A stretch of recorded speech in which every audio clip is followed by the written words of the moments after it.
1 o'clock, so so welcome everybody to today's webinar. We're delighted you could join us. My name's Georgina Grell and I am the publisher of the Animal Health Portfolio at CABI. Lovely, and I'm Frida, Associate Publisher focused on the Public Health Portfolio at CABI. Together we support CABI's One Health Knowledge Bank, which in association with ECOHA presents today's webinar. So the One Health Knowledge Bank, it's part of CABI's integrated One Health resources, which includes One Health cases, showcasing real-world examples of One Health projects, and CABI's One Health journal as well, which is an open access publication. It really emphasizes the interconnectedness of humans, animals, plants, ecosystems, and shared environments in a truly transdisciplinary way. So for those of you who are not familiar with CABI, we're a not-for-profit organisation focused on development, and this is backed by a publishing division and scientific research base. For over 100 years, CABI has been applying scientific expertise to solve problems in agriculture and the environment, and the profits from the publishing arm support international development projects that improve lives worldwide. Many of these projects are aligned with the Sustainable Development Goals. Our publishing department offers a wide range of products, including various searchable collections and databases beyond One Health. So today's webinar is inspired by a special issue in our One Health journal titled Beyond One Ocean Health. We will be showing this as well on the One Health Knowledge Bank on demand, so you can watch the recordings later. Also, in the Q&A, you are able to put your questions in as they come up in your mind, and then they'll be addressed within the Q&A sections of each of the talks. And so now I'm pleased to hand over to Christina Pettan-Brewer. She's a CABI One Health Resource Editorial Board member, and she's one of the guest editors of that special issue as well that I mentioned earlier. So I'll hand over to you, Christina. Well, thank you very much, Georgina, and all of you also here. And I would like to say how wonderful it is to be here today and start our first webinar, but we're going to have more webinars coming up, especially through the CABI One Health Journal and the Knowledge Bank and our special edition coming up. But the most important, I first would like to, I usually would leave for the end, but I would like to say thank you to all of you who are here today joining us to discuss about One Health and beyond One Health and beyond One Ocean's Health. And the amazing part is that we're all together through different backgrounds. Like I am a veterinarian from Brazil and a faculty, a professor in research, and working directly with communities as well. So this transdisciplinary aspect, it's very important for us to come from this integrated health, which is One Health, EcoHealth, planetary health, global health, international health, oceans health. Usually we always forget to bring the oceans, and we usually say, well, let's do, and we are the green planets, the health of green planets. So today we're going to join lands and oceans and bring this green planet and the blue planet together and make one planet through the health. And again, I would like to, as we're going to see also today, we have amazing young investigators. So we're coming here from international view from Malaysia, Philippines, USA, UK, and all of you and from that are with us today to bring this diversity, to bring the communities to our conversation, to bring research, teaching, and all the new discoveries that we have. And to start with that, I would like to introduce our amazing moderator. I'm very happy to welcome you, Dr. Laura. We have been working together through this special edition that we're going to mention a little bit later again, and welcome you to bring our articles. But we met each other through an article that we were that we're writing together, and we had different perspectives, we had different views, and I was like, no, but I think this is the way. No, I think that. And at the end, I learned a lot, and I'm sure we share a lot of knowledge. And this is the purpose of this webinar. We're all different. We all have different training, different experience, different professional background. And that's how we are going to bring together to bring the perspective of oceans health, human health, animal health, and plants health. Again, please do join the One Health movement, the CABI One Health journal. It is through the quadripartite now, very supportive throughout the world. Of course, we're not going to discuss details and concept, but please come with this idea of that we have to be integrated and connected and interconnected. And briefly, I will welcome Dr. Professor Laura Fleming. She is an American physician and epidemiologist at the University of Exeter Medical School, involved in research, teaching, and other activities in the area of oceans and human health. I'll go a little bit more, but please go and look for her website, and she has an amazing video that it's very inspired. But she's the co-founder of the European Center for Environmental and Human Health.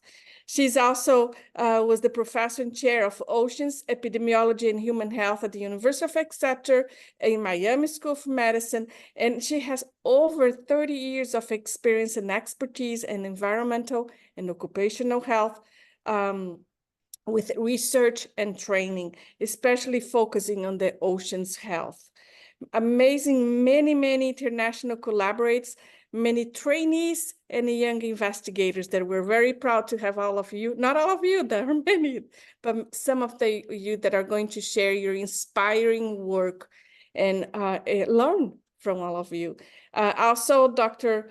Fleming has been involved, has received many prizes and medals in the oceanography, from the oceanography commissions and many other human and oceans health communities.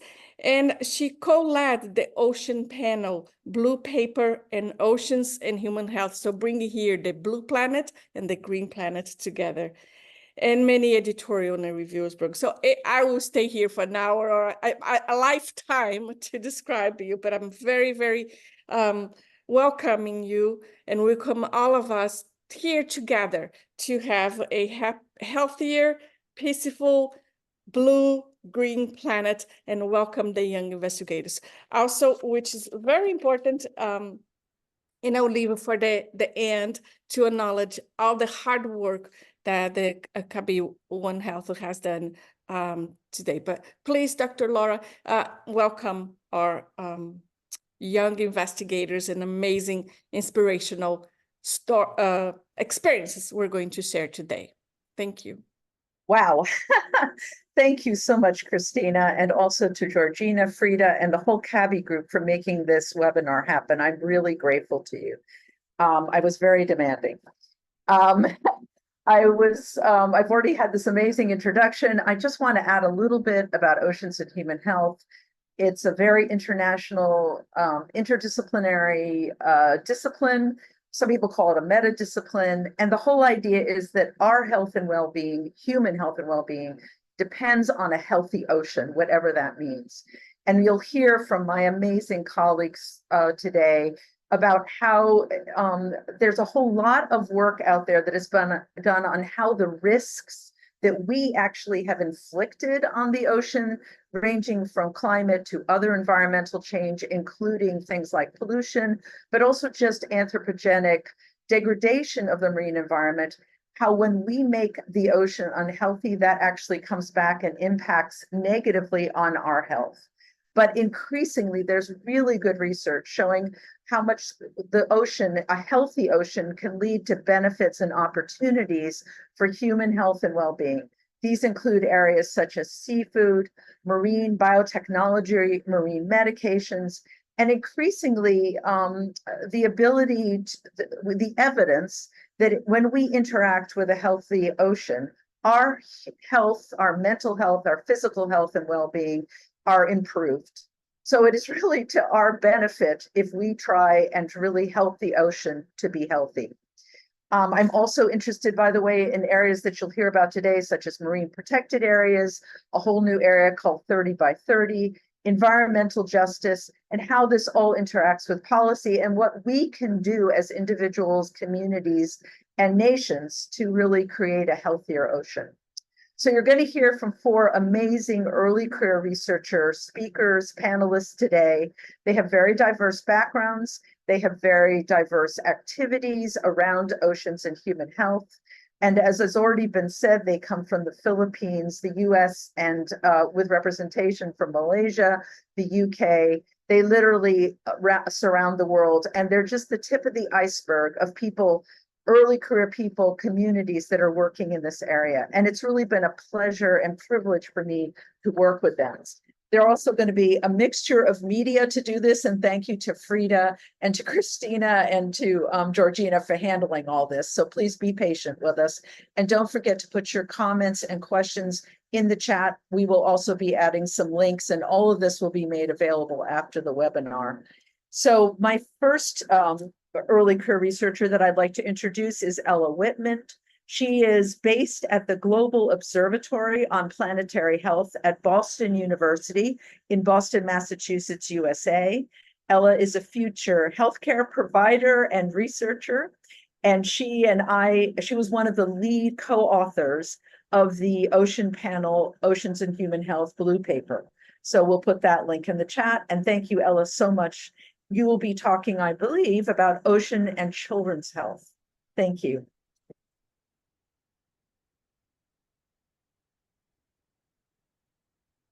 Laura, thank you so much for the kind introduction.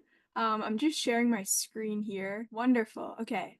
Again, Laura, thank you so much for the kind introduction and for all the lovely panelists that I get to learn alongside this morning or this afternoon, wherever you might be. It's such a privilege to be part of this interdisciplinary effort. Like Laura mentioned, it's truly not any one of us or any one of our unique disciplines that has the power to make sustainable and equitable changes at the interface of oceans and human health. And so it's such a pleasure to know how much organizations like CABI are working hard to collate all of us to share this exciting knowledge. So with that, I will be speaking today on the interconnections between children's health and the ocean. So to begin, all of us here are well aware of this growing and emerging connection between oceans and human health. And we know that the ocean sustains all life. It generates over half of the oxygen that we breathe every year, and that sustains us. And has created over 80% of the oxygen ever created.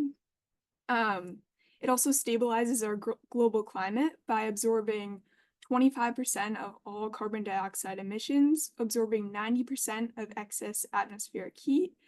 And it's a source of new medicines and biotechnologies. It provides food and livelihood, generating a stable source of food for over 3 billion people of the world's population. It's about 40% of all of us. And it provides diverse opportunities to enhance physical and mental well-being, which is so important today for many populations. And in summary, if children are to thrive, and if humans are to thrive, and if the generations to come are to thrive, our ocean must be healthy.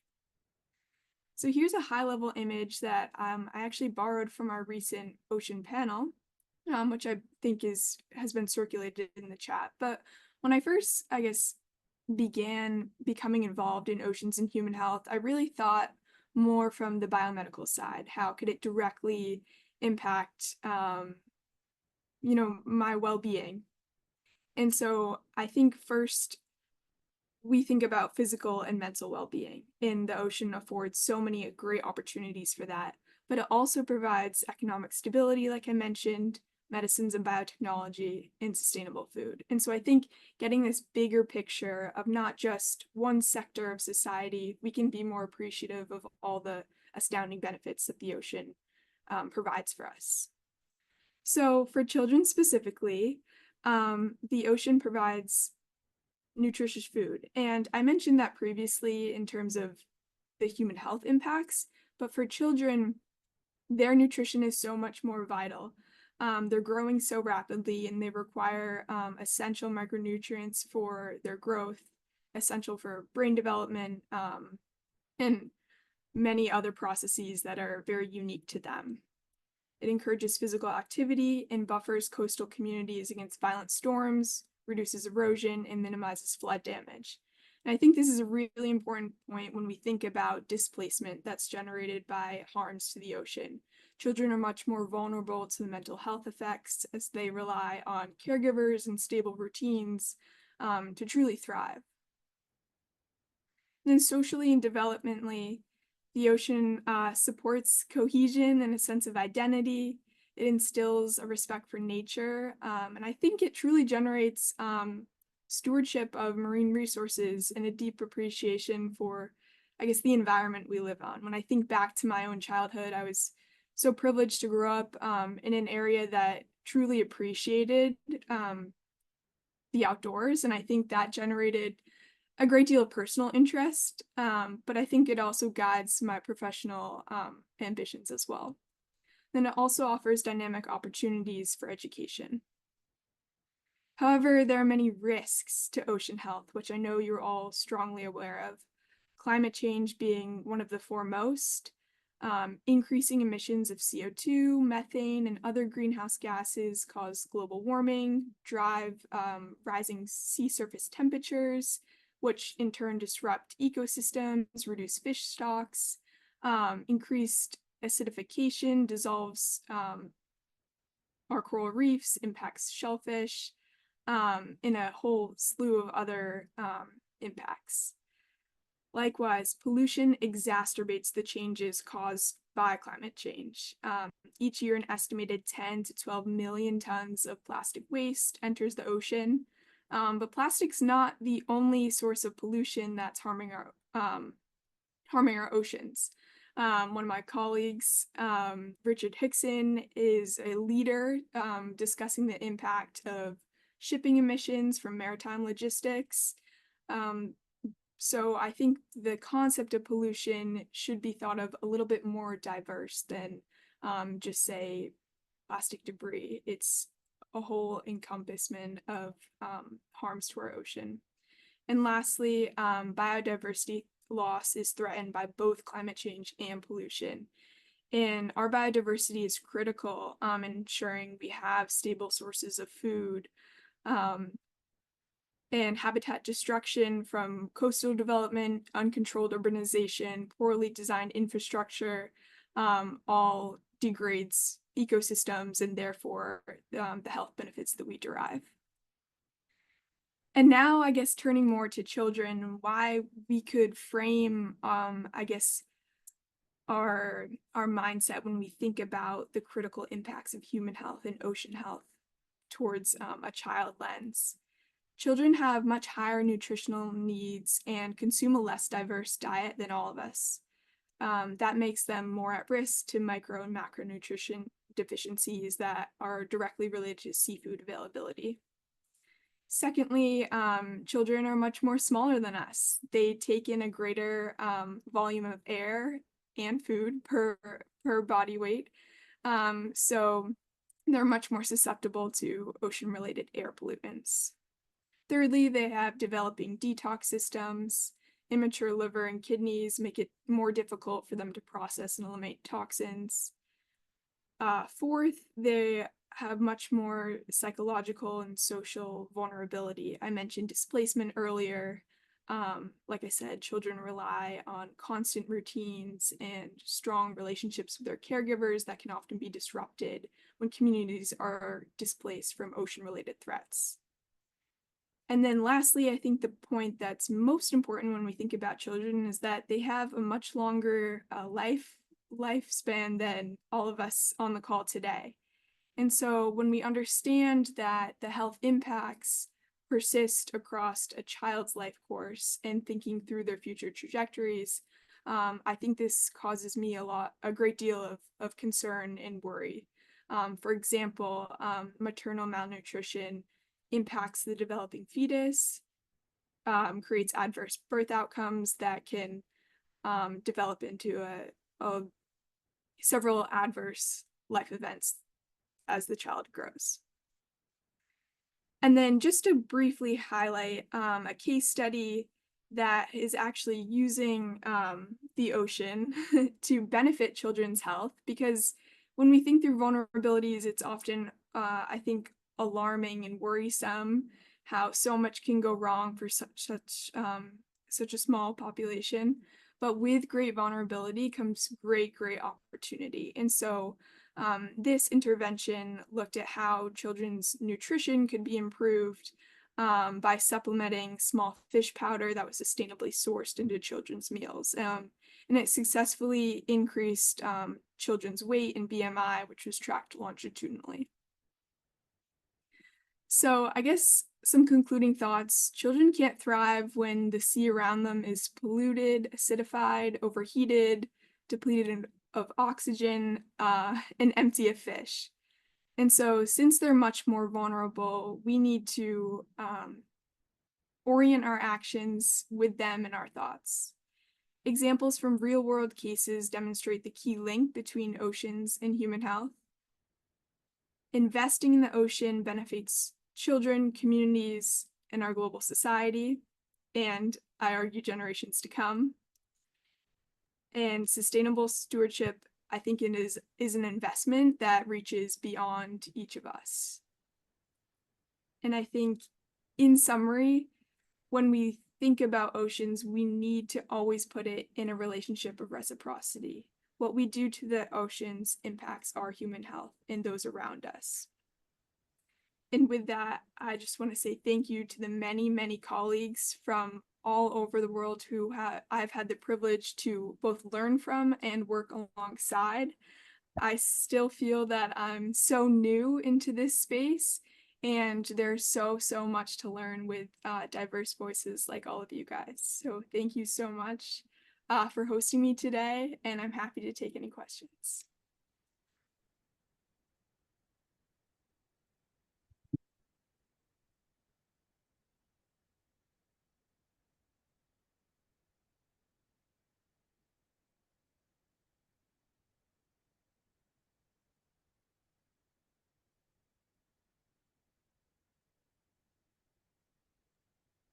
Well, please, if you have any questions, make sure you place them on the chat. And also, we can ask later as well. We can open for discussion. But I have a question for you, as I am a veterinarian, and I will discuss with you also the perspective coming from my point of view. But first, I have a question for you. Why is it important for people interested in human health as well as the environment to be involved in oceans and human health?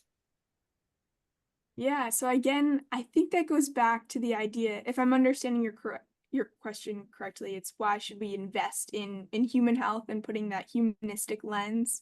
Yes. Yeah, so for me, two things come to mind. I think that when we put humans at the forefront, it generates a more intimate view when we know it affects our livelihoods, the livelihoods around us.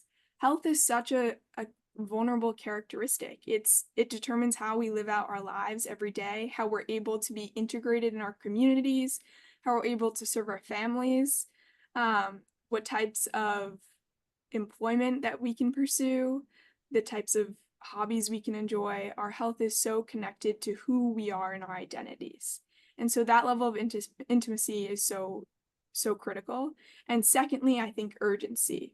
When we know that ocean degradation and ocean risks impact our health, I feel that we are much more energized to act. It's amazing, Ella. Since we're talking about One Health here today, and maybe many people may ask, well, where are the plants? Where are the animals, right? And one of the importance, and bring that perspective also, the animals are sentinels for the human health and oceans health. And also you show the importance for the pollution and the children, how that is important for the nutrition. For instance, food safety and food security. So I just wanted to bring together when we were thinking on One Health perspective, but you gave a very inspiring and very important, as you said. We have to be connected. It's life. Wealth is health. Health is wealth. Thank you. Please, Laura. My pleasure. I think, so a bit about my background. I'm an aspiring healthcare professional with a strong interest in pediatrics. And I think part of my goals in a career is to think clinically as a pediatrician, but also quantitatively as a scientist, and most importantly, humanistic as a global citizen. Thank you very much. I think it's time to move on to keep the schedule. So I'm going to introduce the next speaker. First, thank you so much, Ella. As you'll see from all the early career researcher speakers and panelists, I've learned a lot from them, even more than they may have learned from me. So our next speaker is Jake Keast. Jake is a medical student at the University of Exeter Medical School. He's also a member of the European Center for Environment and Human Health, also at the University of Exeter Medical School. Unfortunately, his medical school schedule has made it so that he is unable to be at this presentation in person. He sends his deepest apologies. His schedule just impacted with this. And so he has provided a presentation, PowerPoint with a narration, and we'll show a little bit of that. And if anyone is interested in seeing the entire presentation, CABI will make that available later. I just wanted to add that Jake was one of the co-editors hi everybody, of our book, CABI for and I'll having me on put that today. in the I'm Jake chat. East at University of Exeter Medical.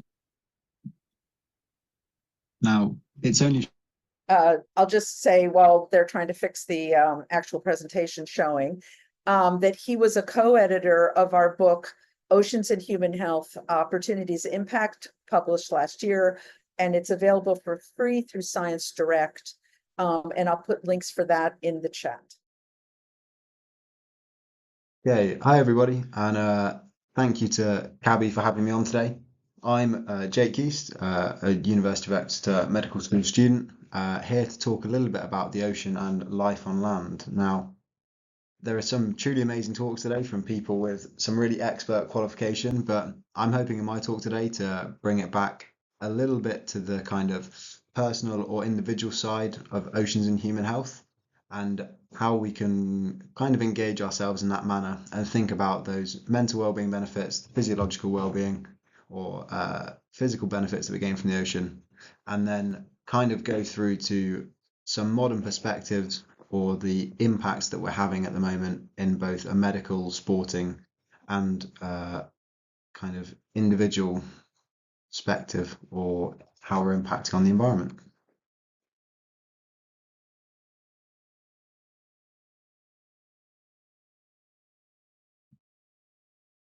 Now, it's only a short talk today, so I'll be skipping through slides fairly quickly.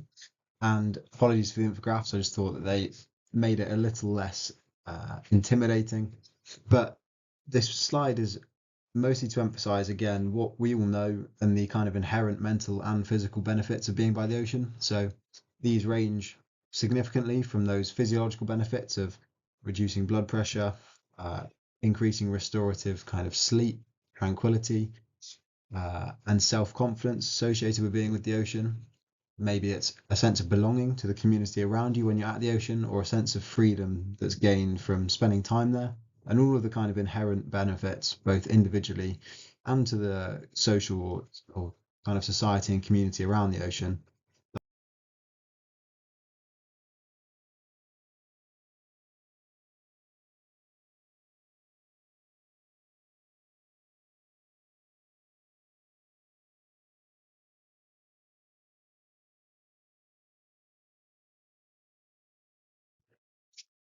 But so what do we actually need to orchestrate or maybe reinstate benefits that we get from the environment and the ocean around us to make sure that we're able to continue to get them into the future?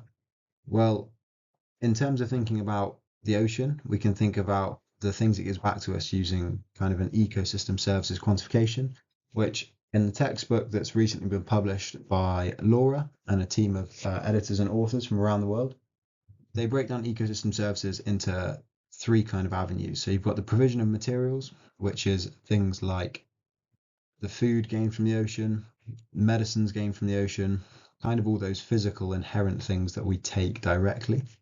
You've then also got the regulation of the environment around us. So that might look like mangroves, reducing the impact of waves and attrition on beaches in tropical regions, or again, that kind of cooling effect that the ocean has in maritime climates or coastal climates, sorry.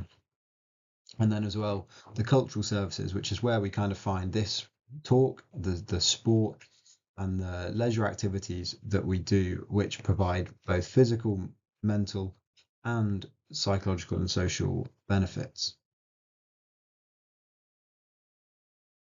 Now, when we think of those benefits, we might want to think about what makes an adequate dose of the ocean. Well, different things can contribute to different experiences at the ocean, and clearly it's a very individual thing. But again, a way to think about our interaction, our dose of ocean, is to think about perhaps how we engage with it. So whether we're observing the ocean, whether we're walking by it and observing the nature, or whether we're actively engaging in it. So going scuba diving or surfing, or if this is your thing, then going for a walk on the seabed. All of which have benefits in their own right, but we often associate more pro-environmental behaviours to both of these categories, whilst the physical benefits, such as cardiorespiratory conditioning, balance, agility and muscular strength maintenance, to the more active interventions or involvements with the ocean. And then similarly, we can think of a dose of the ocean as to how we experience it. So is that an intentional exposure? Are we going to the ocean and engaging with it? Is it incidental, whereby we're driving along an ocean road and experiencing it from afar? Or is it indirect? So we're watching it on TV, maybe we're at an aquarium and we're thinking about the marine environment. And again, all of those are important exposures to the ocean, kind of in a correlation or a logical correlation of an intentional exposure perhaps has slightly more impact than an indirect exposure, but both are associated with improvements to our mental well-being, our self-reported kind of state, our positive well-being state, and the benefits that we gain from ocean environments. Now, this is a One Health talk, so we need to think about that relationship, not just of the benefits that we take as people, as society, but also the importance of a healthy ocean in that equation. So we can think about it again in several ways, whether it's the planning of how we interact with the ocean, but equally, and as I want to come on to when we think about sport, the ways that we use it and how these need to change somewhat for the future. But what sort of things can we do to ensure that we keep environmental effects to a minimum and ensure that we keep that ocean healthy so that we can keep ourselves healthy? Now, things like MPAs contribute directly to that in a brilliant way, and they implement a lot of education as well as hard policy implementation to try and foster biodiversity, the health of those blue spaces so that we're able to utilize them.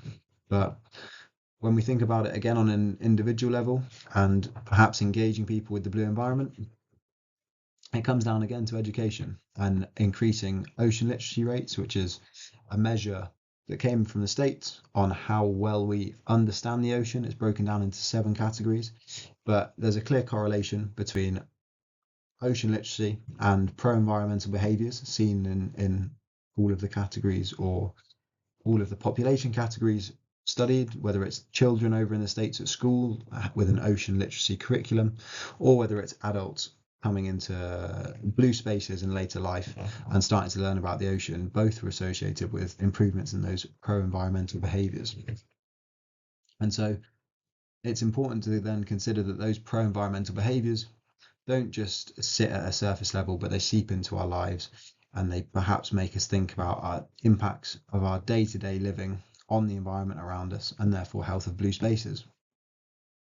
And again, reinforcing why blue space is important. So biodiversity, a higher level of biodiversity, is linked to improved mental well-being outcomes. Simple things such as seeing greater wildlife numbers or greater wildlife diversity is shown to improve mood and restoration, more so to beaches that are slightly more barren. And again, through both indirect and direct exposures, as we mentioned before, this correlation is seen. And I think move now on to our next speaker, which is Karen. So we'll get Karen's video up. All right, while you're doing that, I would like to introduce Karen. So Karen Madarakos, again, early career researcher in oceans and human health. She's currently the project administrative officer for the Global CFA project in the Western Philippines University, Philippines, in beautiful UNESCO biosphere known as Palawan. I also worked with Karen when she was a very important early career researcher in the GCRF Blue Communities Project. And one of the things that has struck me most about working with Karen and her amazing colleagues at Western Philippines University is not only their excellent science, but the fact that that science is so overtly co-created with local communities in a truly inspiring fashion. And so Karen, we have a recording for Karen, which I hope will work. She'll talk about some of the work that she's done around coastal communities. Also, Karen's in the Philippines right now. They're having some interesting weather. So we're hoping she'll be able to answer some questions at the end of her presentation, as well as seeing the recording. And Karen and our next speaker both led chapters as early career researchers in the Oceans and Human Health book. Thank you, Karen. Hello everyone, I am Karen Madarcos from the Western Philippines University. Today, I want to tell you how collaborative research in the island of Palawan in the Philippines paved the way for community-led actions toward a thriving ocean. I would also like to share how important community engagement is to propel actions and our lessons learned along the way that can serve as a reminder for our future activities. Engaging communities is the core of the Blue Communities Project, a 4-year UKRI-funded collaborative research project. It was implemented in Vietnam, Malaysia, Indonesia, and the Philippines. In Palawan, the case study in the Philippines, coastal communities heavily rely on the ocean for their livelihood, education, health, and well-being. Family members go wild fishing and seaweed farming. They culture mussels and sea cucumber, clean for seashells and seaweeds, and trade and process these products. Here, we have a picture of communities whose survival, dignity, and well-being are connected to the health of the ocean. We closely worked with our community partners for 4 years. The engagement, as you can picture here, was divided into 4 stages. During the first stage, we selected our partner communities based on the criteria set by the project. This was followed by an in-depth understanding of these communities through data gathering, using co-created questionnaires, participatory mapping, marine governance analysis, and scenario planning. During this time, we lived a community life, immersed with the local activities. This way, we got to know each of our partners well too. We analyzed the data and discussed the result using bespoke communication materials with the representatives of our 10 partner communities. We then validated the result with them and inquired about narratives to contextualize the numbers. This process facilitates the sharing of knowledge between and among the researchers and the members of the community. The people involved in the validation decided that all members of their communities need to know the result. The reason being is for the action to be collective and to reach more community champions. The materials earlier presented were revised and local knowledge were inputted based on the discussion during the validation. More activities were planned by the leaders. In the end, more members of the communities were reached, and people from these communities initiated their own environmental drives like mangrove planting, coastal cleanups, passage of local regulations, and capacity building initiatives.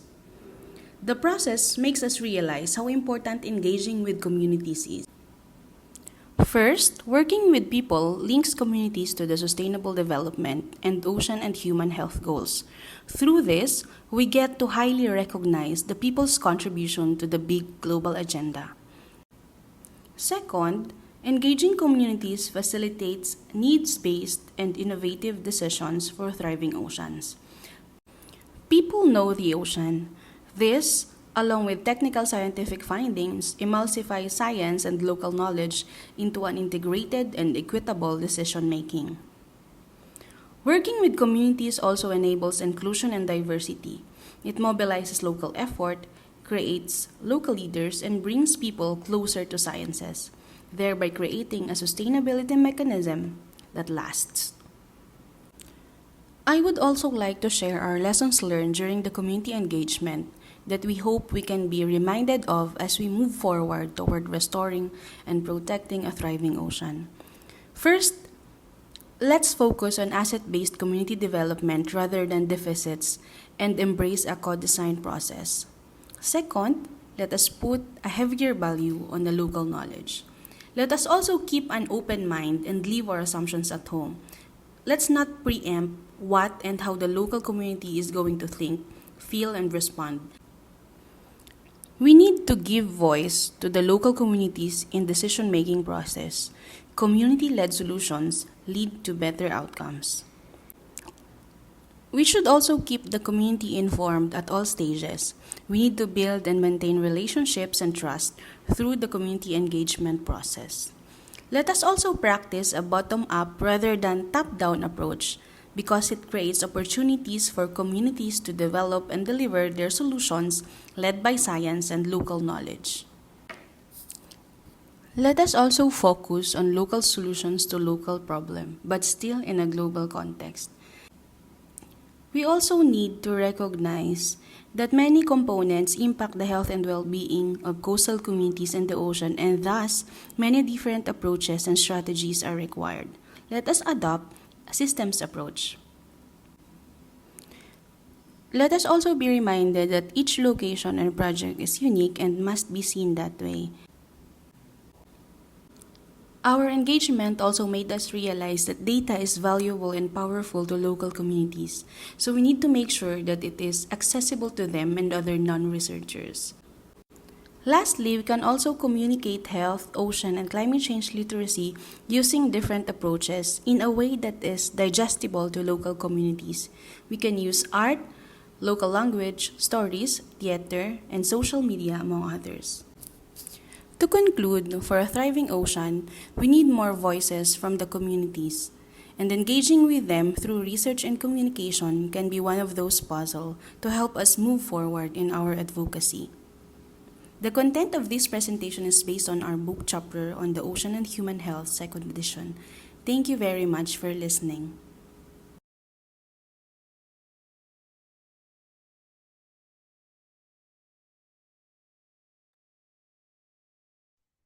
This is fantastic, Karen. You brought a very, very, very important part of One Health, which is working together, bringing the communities with us, and learning the knowledge together. So it's a sharing mutual experience.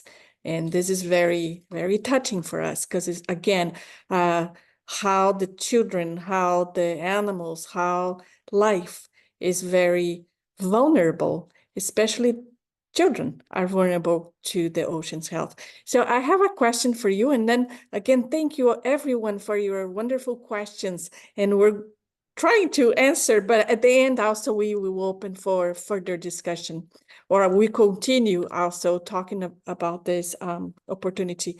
But just like, I have a question for you. How coastal communities depending on the sea? So here I don't know if some of you has already went to our beautiful island, Palawan, but here everybody is very dependent on the ocean. Majority of our protein is from the ocean because we eat a lot of fish. It's part of our daily meal. And we also depend on the ocean for our mental health. We love to go to the beach to relax. We also get our livelihood from the ocean. Even the education of the people around us, of the children, is very dependent on the livelihood of their parents, who are very dependent on the ocean too. Aside from livelihood may vary from fisheries, from tourism, as you all know, gleaning, and culture. So overall, Palawan as an island is, I could say, very dependent on the ocean, and the health of the ocean is also very is impacting the health of our people. So here, the academies and the local government and the national government are helping each other to ensure that we get to enjoy the healthy ocean that we have now for today and for our future. Yes, fantastic. Thank you very much. And just to sharing our different regions of the world and bringing the importance of food safety, food security, well-being for the humans and animals. We have a lot of domoic acid toxicity due to red tide and climate change. And this is important for the children's brain development, and animals are sentinels, for example, these diseases. So wonderful. And thank you so much for bringing the community, the importance, and for us to work together. Laura? Yes, thank you very much, Karen. As always, it's a beautiful presentation. I wish I was in Palawan right now. My best to all your colleagues. Our last speaker panelist is Matthew Carvalho. He is a planetary health fellow in global governance and diplomacy at the Sunway Center for Planetary Health, Sunway University, Malaysia, and he's representing them here today.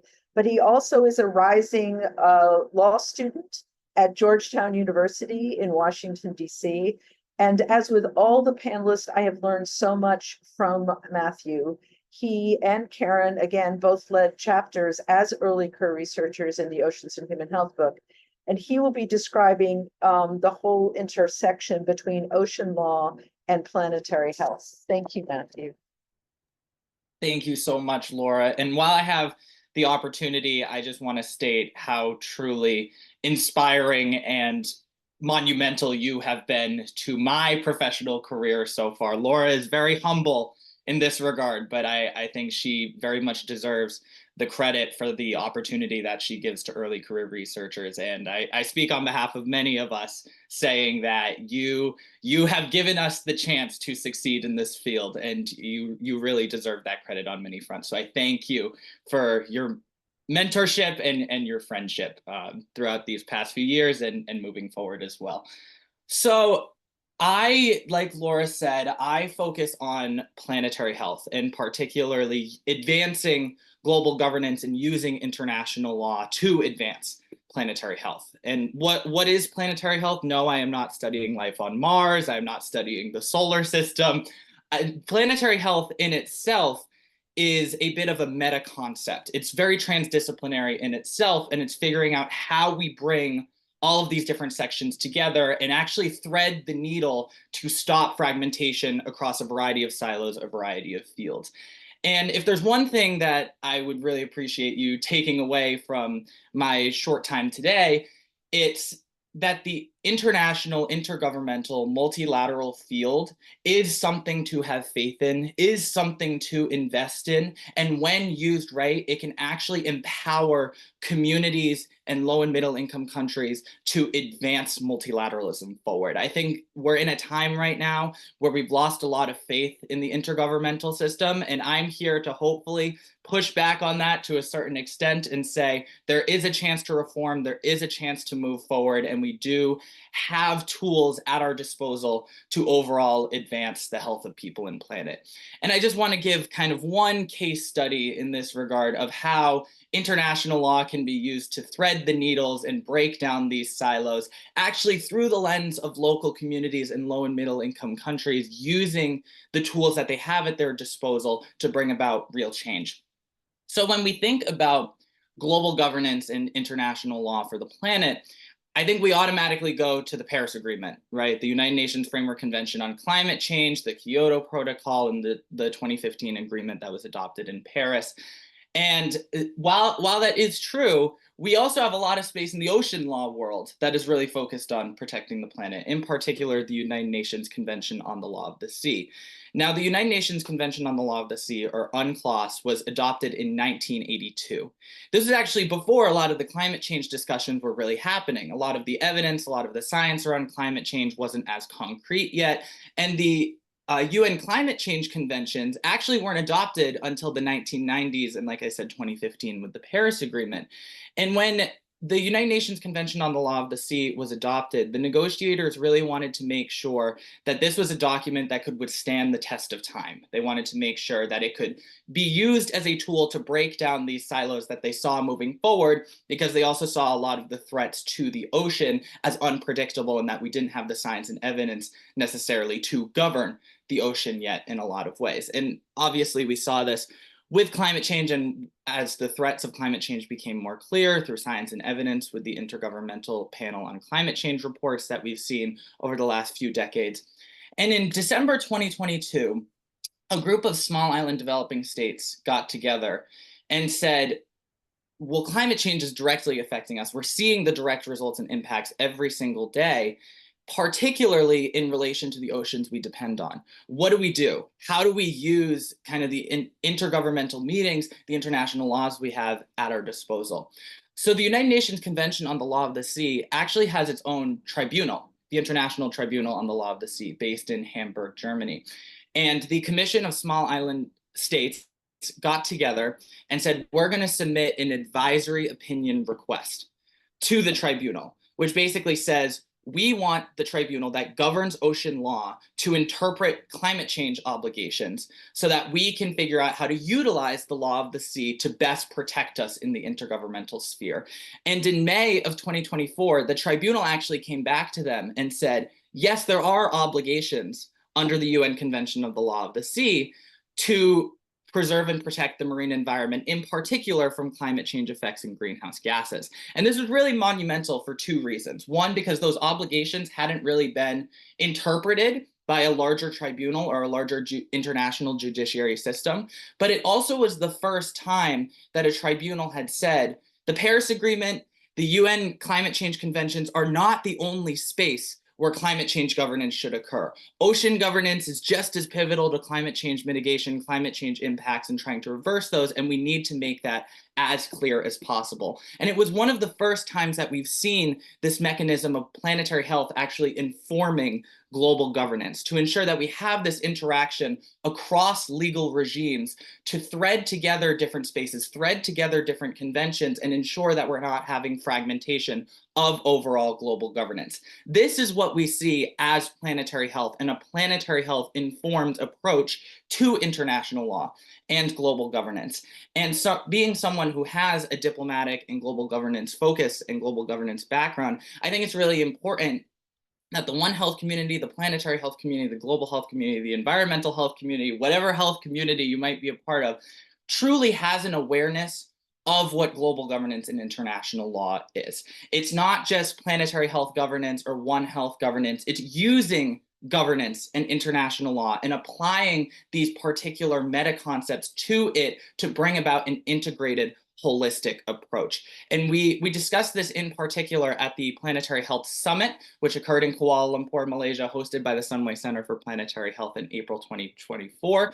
And we actually have a larger roadmap that I'm going to throw in the chat. I'm going to do a small plug for section 4.1, Reimagining Global Governance Institutions for the 21st Century, because it really starts to build out, this is what the global governance field looks like. This is what planetary health is. This is how we can use a planetary health informed approach to move this forward, to ensure that the UN right to health and healthy environment, sustainable environment can be something that can be impactful, and also make this space user-friendly to local communities so that they can wield this power and grasp this power to their advantage to move something forward. So I'm going to stop there. I threw a lot at you in the span of, I think, 10 minutes, but I really appreciate the time to be here. Thank you, CABI. Thank you, Laura. Thank you, Christina, for this lovely opportunity. I'd be happy to talk more to anyone who's interested. Thanks. Thank you so much, Matthew. You just brought the whole energy here. You broke out the silos, and that's why we're here. We're here to talk about all the healths of the planetary health, EcoHealth, One Health.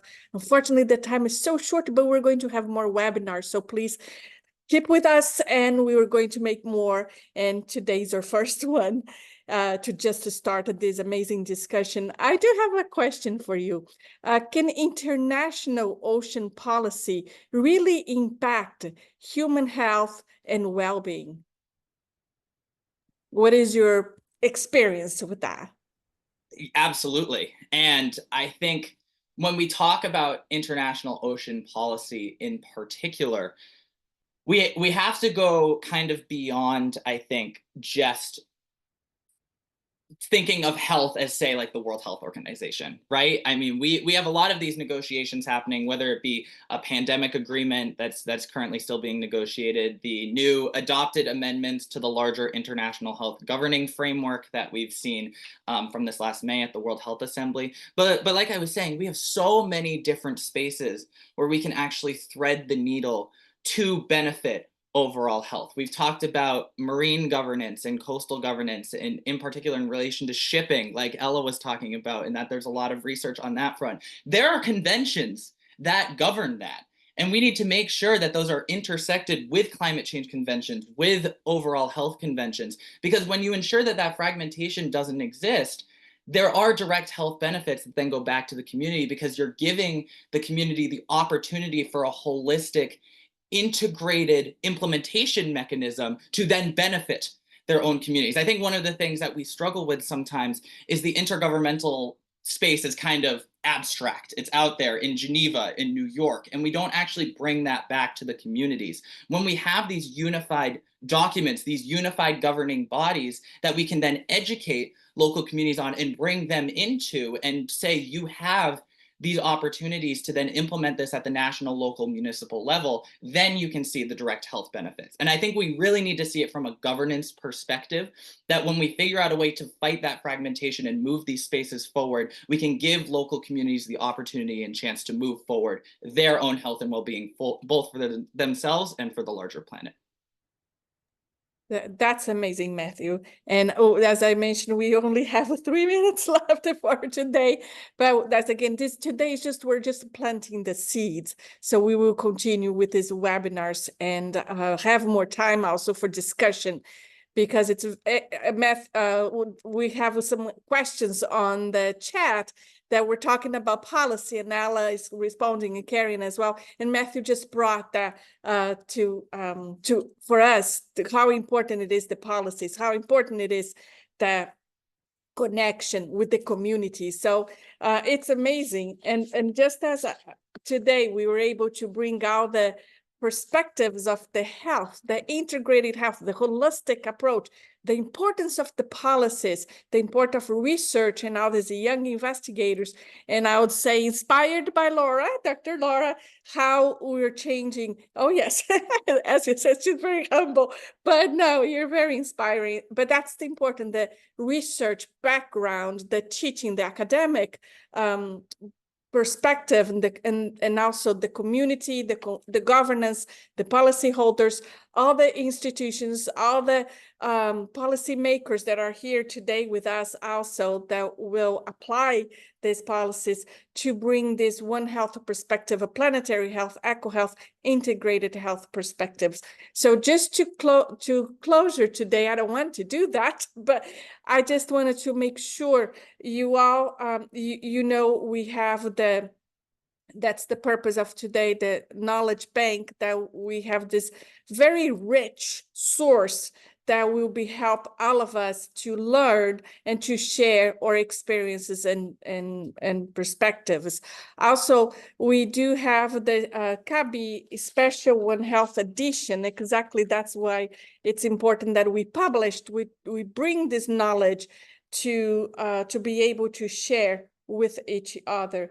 And the most important, and it's very hard to finish something, but I do like to make the acknowledgement to all the speakers today, Karen, Matthew, Alan, and all of us who are here today also, and Laura for the wonderful, continue inspiring, and we could not have, and also we have our editors for this special edition, and also Dr.